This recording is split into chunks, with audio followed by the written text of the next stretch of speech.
What's up, comrades? Today we're going to be talking about my favorite Dreamcast games in no particular order, but today we're going to be going over the games I like to go to when I'm trying to party, because these are my favorite games. The Dreamcast is my all-time favorite console. The first game that I like to go to is Sonic Adventure. Sonic Adventure, you know, it takes me back because I saw Sonic Adventure in Toys R Us, and I was like a child, a wee fucking child, and like, I remember like the kids gathering around the fucking console, the Dreamcast, like, oh my god, what is this? It's a new Sonic game, like, you know, like it was a big deal, and like people wanted to play it, and like I wanted to play it too. But then I went to my friend Michael's house.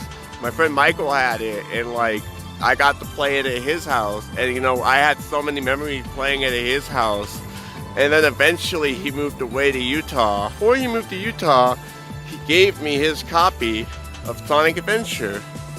And that's how I have my copy of Sonic Adventure. So you're seeing his original copy of Sonic Adventure. And I'll never forget Michael Stevens. Michael Stevens is my old homie. He was cool. He was really cool. And anyway, basically Sonic Adventure is probably the first Sega Dreamcast game I ever really owned, and it's basically like such a memorable game. I will never stop playing Sonic Adventure despite its flaws. There's always the sequel, Sonic Adventure 2, which is my second favorite Sonic game on the Sega Dreamcast, because that game was so well done. I mean, like, you know, it's so streamlined, and it has like such well-designed cutscenes, even though like the voice acting is so horrendous, and like, you know, the volume is so terrible. But the soundtrack is kick-ass. Not to mention the first game, the soundtrack is kick-ass, and basically it is so well done. The game is, you know, it came out late in the Dreamcast life cycle, but ultimately it really is a good game, worth picking up, as well as the first Sonic game, Sonic Adventure 1. Another game worth picking up if you have the chance to roll by it is Shenmue. I love Shenmue. Shenmue, you know, I was able to get it for like $40 at Game Dude in North Hollywood, which is a fucking steal, because apparently that game goes for around like $120 everywhere else. I won the jackpot literally at the slot machine.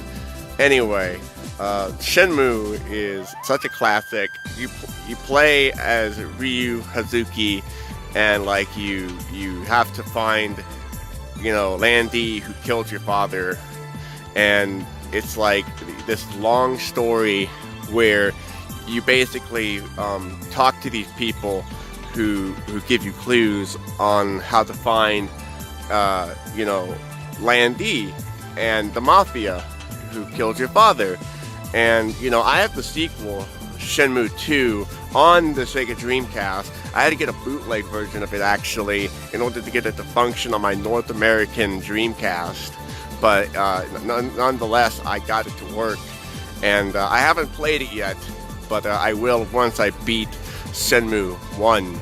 But yeah, but it does work. I did test it at least. Skies of Arcadia is another classic. I would not say it's a hidden gem. I would say it's very overrated, but it is a classic nonetheless. It is such a beautiful game.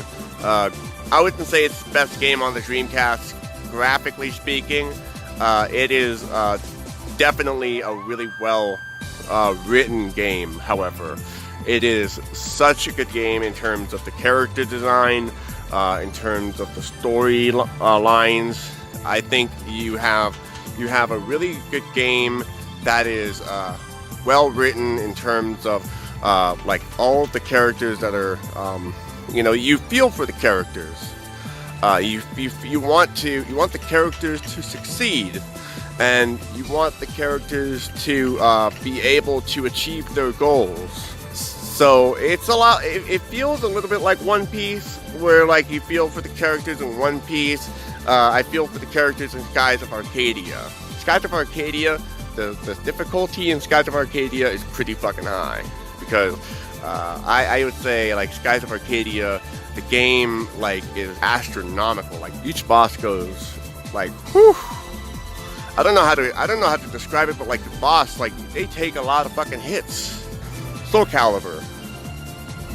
Soulcalibur is a really fun game where I pretty much just main one character. He's pretty dope. Soulcalibur is pretty fucking dope because it was one of those games where like the graphics were really well done for the game as well. It's just a really solid fighting game. Like, you know, there's no bullshit behind it. It's not super complex, or I wouldn't say Smash is super complex, but I would say it's not super hyper like Smash. It's not super intense like Smash or anything like that.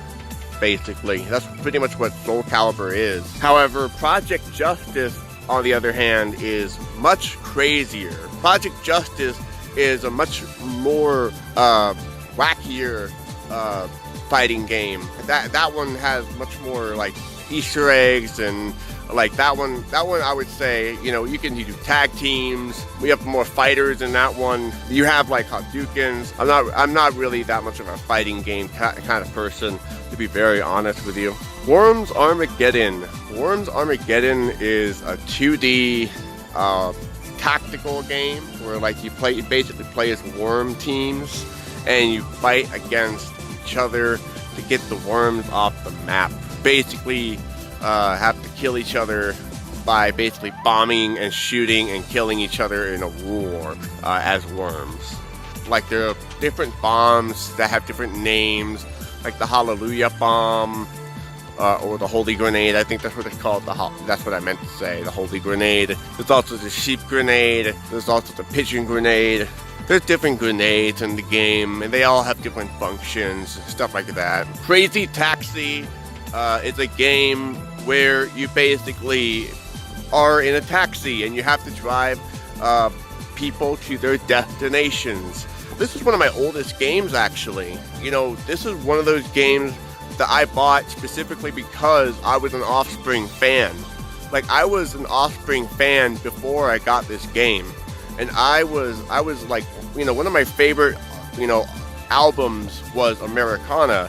And, you know, when I heard this album, it made me want to buy Ixnay on the Hombre. And they also got me into Bad Religion. I really, you know, Crazy Taxi is a really fun game to play, like, probably for, like, a good 10 minutes. After that, like, you know, it's not that entertaining anymore. Power Stone 1 and 2.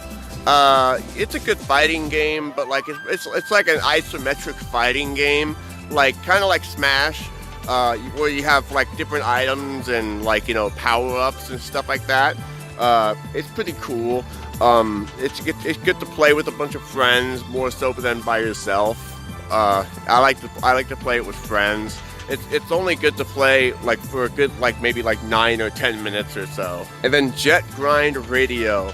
I like the soundtrack more so than the game, to be honest with you. The soundtrack is so fucking cool that I actually used it in Christopher Sabo's show, like, so fucking much. You have no idea. Like, I love the soundtrack in Jet Grind Radio. Like, you have no idea. It's kind of a flawed game because the controls are kind of like sluggish, and like it wants you to like skate all over the place and like tag up the city and stuff like that. But like the thing is that like it doesn't really respond very well, and like, you know, especially when it's trying to get back up, and you know, it just doesn't really work too well. It has a really good soundtrack, it has really good aesthetics, but it doesn't have the best gameplay. Anyway, I hope you enjoyed this video. Be sure to rate, comment, and subscribe for more videos like this, and be sure to hit the bell for more notifications. And if you like this video, share it amongst your friends. Take care, folks.